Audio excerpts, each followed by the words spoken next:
Hello दोस्तों आज हम अपने मेंटेनेंस डिपार्टमेंट की the most common and widely used 6 KPIs को डिस्कस करेंगे। क्योंकि दोस्तों आजकल के जो ऑडिटर्स हैं they are not only interested in your data but they are better interested in your understanding with your data. So without any delay let's start.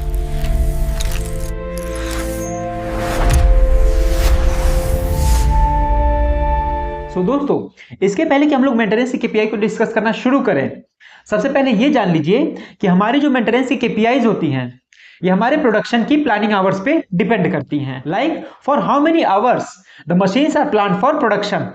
आइए इसे एक एग्जांपल के साथ समझते हैं।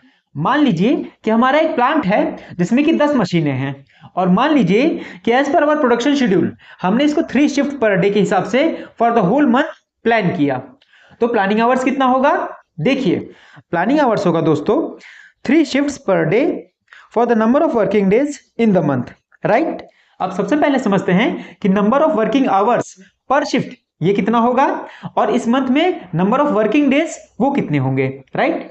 अब देखिए दोस्तों 3 शिफ्ट पर डे के हिसाब से 8 आवर्स की एक शिफ्ट हुई, राइट। अब सबसे पहले पर शिफ्ट की वर्किंग आवर्स को निकालते हैं। दोस्तों it has to be 8 hours minus half hour for lunch and 10 minutes for tea, right. And number of working days will be total number of days in the month minus holidays.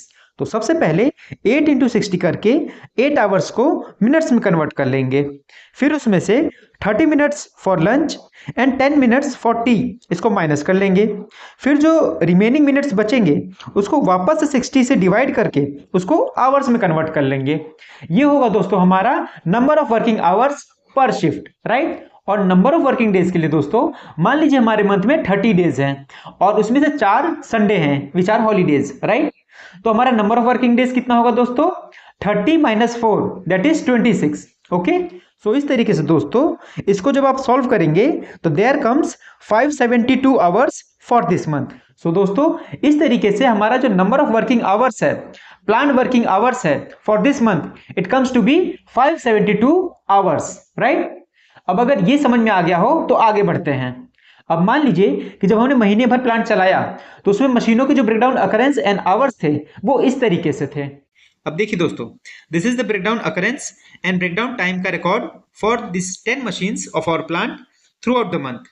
अब ध्यान दीजिए, मान लीजिए कि for example हमने machine number 1 लिया, right.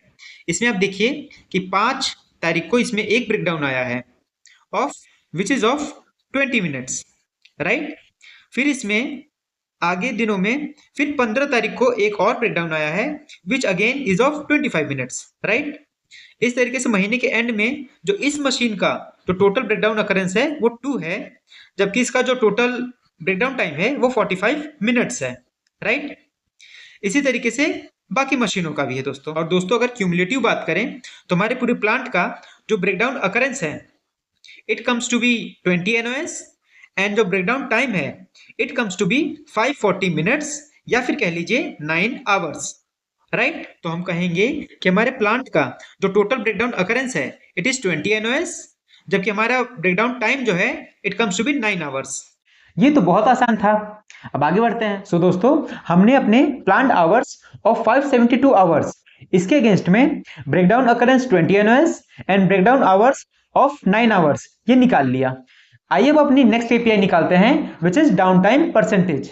दोस्तों again it is very easy. Down time percentage is just the percentage of down time against planned hours. कैसे निकालेंगे? Down time percentage is equal to down time upon planned time in percentage, right? In our case downtime is 9 hours and plant time is 572 hours. तो इस तरीके से downtime percentage comes to be 1.6%, right?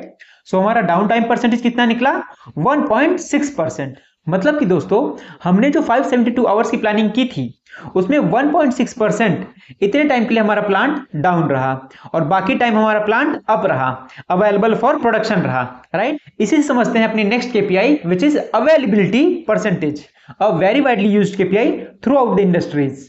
Again दोस्तों it is very easy.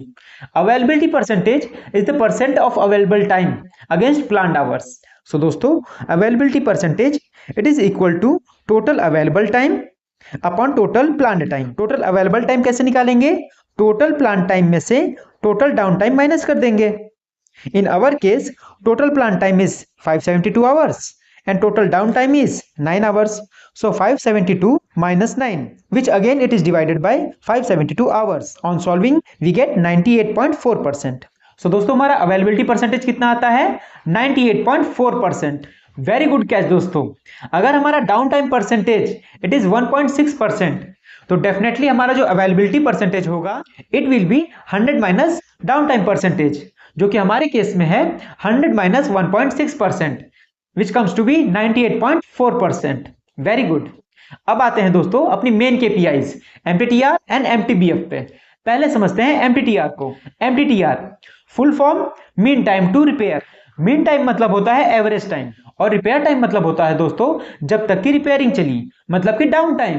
सो एमटीटीआर का मतलब हो गया दोस्तों average repair time per occurrence. कैसे निकालेंगे? Total down time upon total number of occurrence. हमारे केस में है 9 आवर्स अपॉन 20 अकरेंस, जो दोस्तों on solving comes to be 27 minutes. तो हमारा एमटीटीआर कितना आया? 27 मिनट्स। इजी ना? अब दोस्तों इसके पहले कि हम लोग एमटीबीएफ को डिस्कस करें, लेट मी एश्योर यू कि हम लोग मेंटेनेंस केपीआई से रिलेटेड एक और वीडियो लेके आएंगे, जिसमें मैं कुछ और केपीआईज जैसे कि PM adherence, repair maintenance cost, इसको डिस्कस करूंगा। प्लीज कमेंट करके बताइए if you want a particular KPI to be added and discuss. It will be a great help for us. Returning back to the topic, MTBF full form क्या होगा?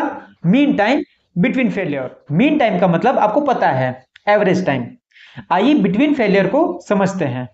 मान लीजिए दोस्तों आपकी कोई मशीन है जो 5 तारीख को ब्रेक डाउन हुई और आधे एक घंटे की रिपेयरमेंट के बाद it resumed back to operation. फिर डायरेक्ट 25 तारीख को उसमें ब्रेक डाउन आया, है ना? अगेन रिपेयरिंग हुई, अगेन बैक टू ऑपरेशन। अब ये बताइए between this two failures, between this two breakdown occurrences, machine का स्टेटस क्या था? What was the status of the machine between these two failures? Of course, the machine was operational. The machine was up and available for production. यही समझाना था दोस्तों। MTBF का मतलब हो गया the average time the plant was available per occurrence। कैसे निकालेंगे? MTBF is equal to total up time upon total number of breakdown occurrence। हमारे केस में क्या है दोस्तों? टोटल अप टाइम होगा 572 hours minus 9 hours upon 20 occurrence, which on solving comes to be 28 hours. So the MTBF comes to be 28 hours. इसका मतलब ये हुआ दोस्तों कि एक बार मेंटेनेंस करने के बाद हमारा जो प्लांट है वो लगभग 28 घंटा ब्रेकडाउन फ्री चलता है। ये हमारे मेंटेनेंस की रिलायबिलिटी को दर्शाता है, and of course it has to be as high as possible. So दोस्तों ये थे हमारे the most basic and widely used 6 KPIs of maintenance department. Please comment करके बताइए how well it connected to you, and please अगर ये video आपको really useful लगा तो please share with your maintenance team. Finally hope something useful added to your information. Stay connected. Thank you so much.